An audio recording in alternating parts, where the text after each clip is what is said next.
दोस्तों तव्हांखे अॼु सिंधी शोबे जे हवाले सां हेडलाइंस ॿुधाईंदा वञूं। सनसनीखेज़ हेडलाइंस जंहिंमें दोस्तों पहिरीं ॻाल्हि त चंड ग्रहण जी सफ़ा हाणे तयारी थी चुकी आहे रिलीज़ करण जी। ॿी तरफ़ दोस्तों काफ़ी कमेंट अची रहिया आहिनि त कमाल खान यानी इहो कंहिं नए ड्रामे में एंट्री हणी रहियो आहे उमेद सम्झ अहमद अली शेख साहब। लेकिन दोस्तों तमामु जल्द इहो बि तव्हांजे साम्हूं हूंदो कंहिं न कंहिं ड्रामे में इन जी कंफर्म ख़बर फ़िलहालु नथी मिले पए ऐं इन जी कोशिशि वॾी कई आहे असां जेको आहे अहमद अली शेख साहब यानी जेको आहे कमाल खान जेको ज़हर ज़िंदगी में हुयो। बाक़ी ॿिनि अदाकारनि जो त ड्रामे में वठि पाइजा लॻी पई आहे ऐं जेको आहे दुलाब में तव्हां ॾिठो त आज़म में इरफ़ान शेख, चंड ग्रहण में जेको आहे अब्बास गुल उडाणो ऐं उमीद अली कलवड़ बि लॻो पियो आहे। साईं निसार शाह बि, मजू लाड़, शमा मंगी, ख़ादिम खोखर सभु ड्रामनि में पंहिंजी एंट्री हयूं वेठा आहिनि।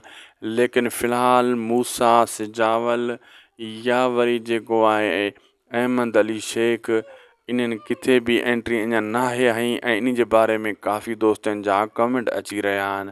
हाणे उन्हनि जो जवाबु असां ॾियण लाइ आयासीं ऐं इन शइ जी कोशिशि आहे त तमामु जल्द इहा अपडेट तव्हां सां बि शेयर कयूं। ऐं इन में जेको आहे तव्हां ॾिठो त इजाज़ मल्हा यानी वक़्त बि लॻो पियो आहे पंहिंजी कोशिशि में ऐं उहो बि हिक न ॿिए ड्रामे में ठका ॾिनी वेठो आहे ऐं आचर बि ग़ाइबु आहे ऐं काफ़ी ॿिया अदाकार मिसिंग आहिनि जेका हिन सीरियल में अञा ज़ाहिर न आहिनि थिया। लेकिन इहे सोप सीरियल जीअं अॻियां हलंदा वेंदा इन्हनि में इहे अदाकार जेका मिसिंग अची वेंदा। लाइक कंदा, शेयर कंदा, उदासी टीवी खे सब्सक्राइब कंदा।